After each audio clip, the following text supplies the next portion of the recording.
This is where MAGA comes to talk. Oh, man. And we've got a lot to talk about today. I'm at the radio station like so early. I don't know what happened. I didn't realize I left so early. But I'm here, so it's time to get set up. I'm just setting up now for the show. I'm going to lead today with everything from the Kristen Welker interview, but I wanted to talk about a couple of things, okay, as I'm setting up here. One of them is what is, it's in the title. Why are the pervs always Democrats, right? And you look at what's going on right now with Diddy, and there's been some updates on Diddy. There's big names that are being talked about now, and Jay-Z's getting mentioned now, and people are coming forward and everything else. So what's going on here? Why are the pervs always Democrats? And a lot of people are talking about the reason that so many of these P. Diddy friends were supporting Kamala Harris is they were hoping they could get a pardon or get the federal prosecutors off their back. And that wouldn't surprise me at all. Now, that doesn't mean that would have happened. We know it's not going to happen now because President Trump won. But it's certainly when your mind is so deep down these perverted rabbit holes that these Democrats' minds and lives go through, something like that doesn't sound too unrealistic. But here's the latest, right? Diddy, Epstein, Harvey Weinstein, Democrats all. So, what is the Democrat Party offering that attracts these people? Well, if you look at the history of the Democrat Party, I'm setting up, guys, as I'm talking. If you look at the history of the Democrat Party, they've always attracted weirdos, freaks, outcast from society, and perverts. That's just what they've always done, and they're still doing it today because these weirdos, I guess, feel at home in the Democrat Party, and the Democrats can have them. And it's so bizarre to me. They have the real deal in their party, and they keep accusing our people of being what they are. It's right out of Saul Alinsky's book, Rules for Radicals. Accuse your opponent of doing what you're doing. So that's what happens a lot of times here with these Democrats, with the pervs. But the latest story that is out there, let me pull it up. I don't know if I'll get to this on the radio today. Jay-Z claims he's the victim after being accused of raping a 13-year-old girl with Diddy, and why the allegations will hurt his daughter the most. My heartbreak is for my family. Jay-Z has issued a blistering response to a civil lawsuit filed Sunday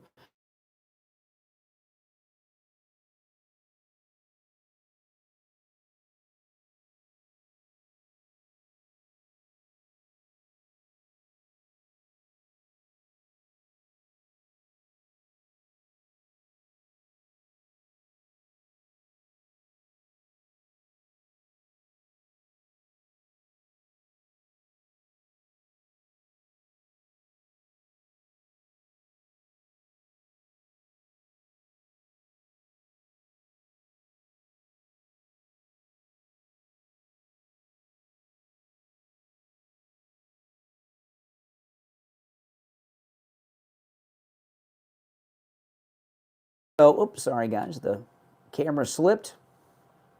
Okay. All right, are we back? Because the camera slipped there. See what happens when you talk about these pervs? Hold on, guys. Let's see if it's come back.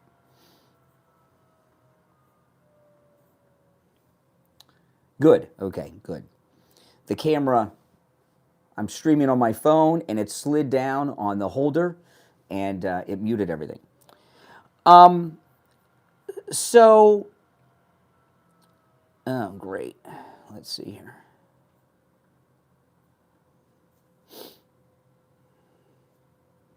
The internet is down at the radio station as I'm setting up.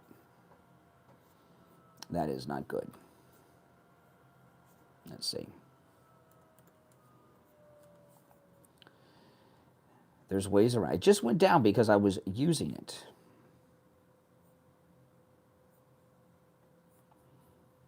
Okay, we're back. Okay.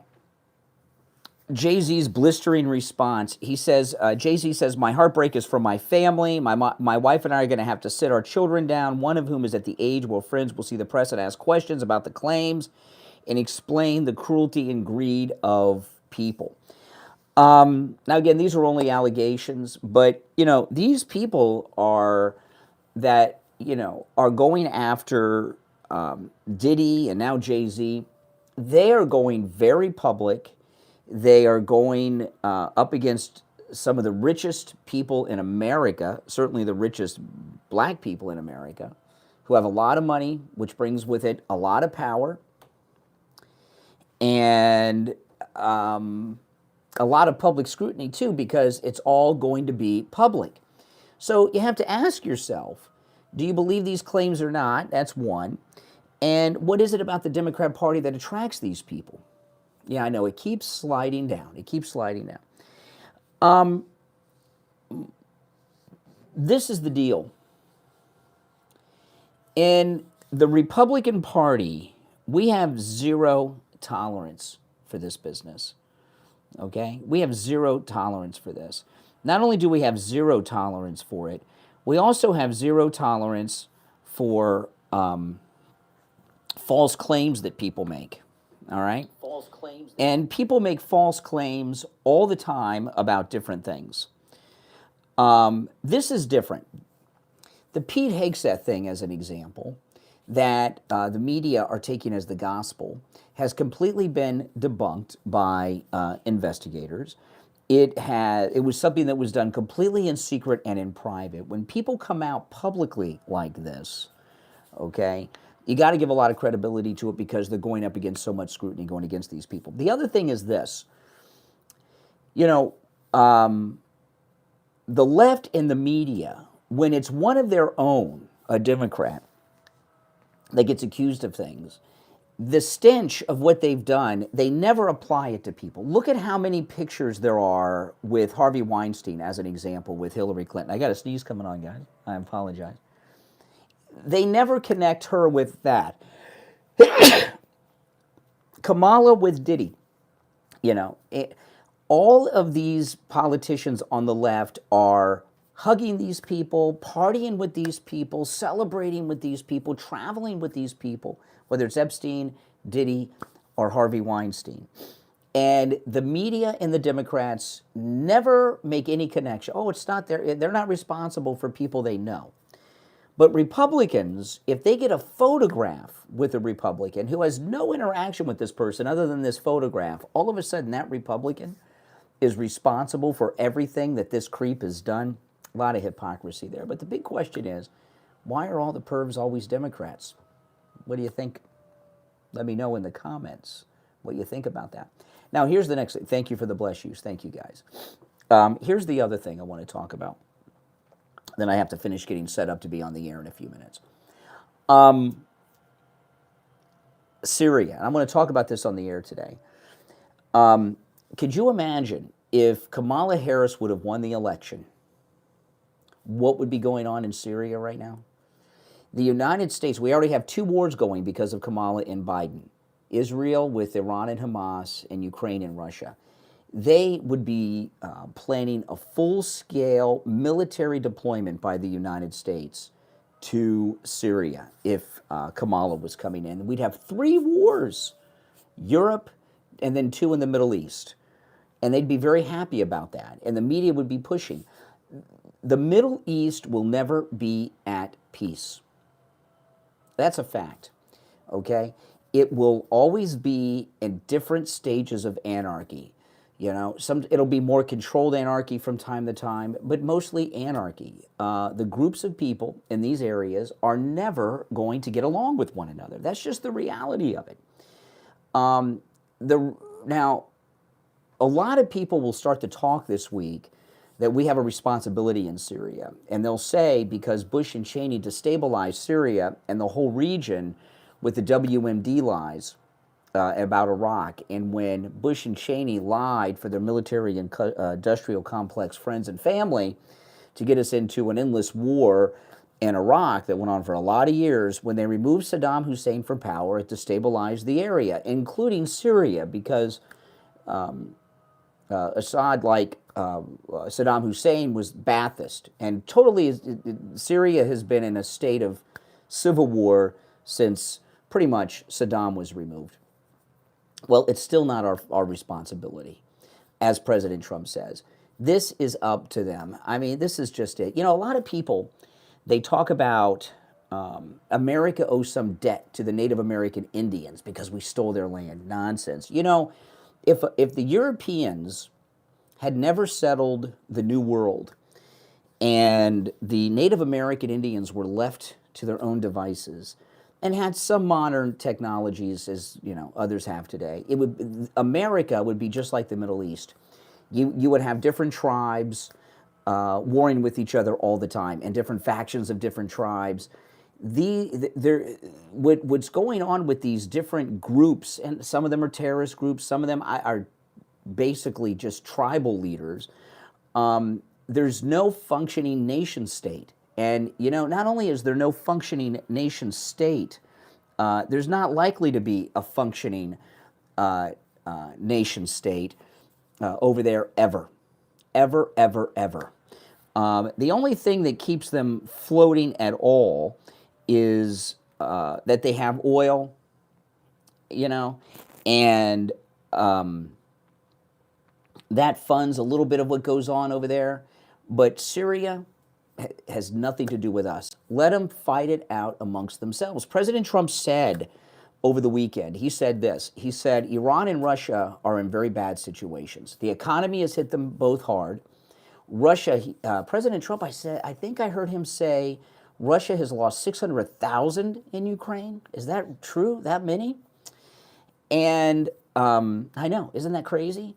And Iran is bogged down with the response from Israel for these horrific attacks on the music festival and what's resulted in that war after that.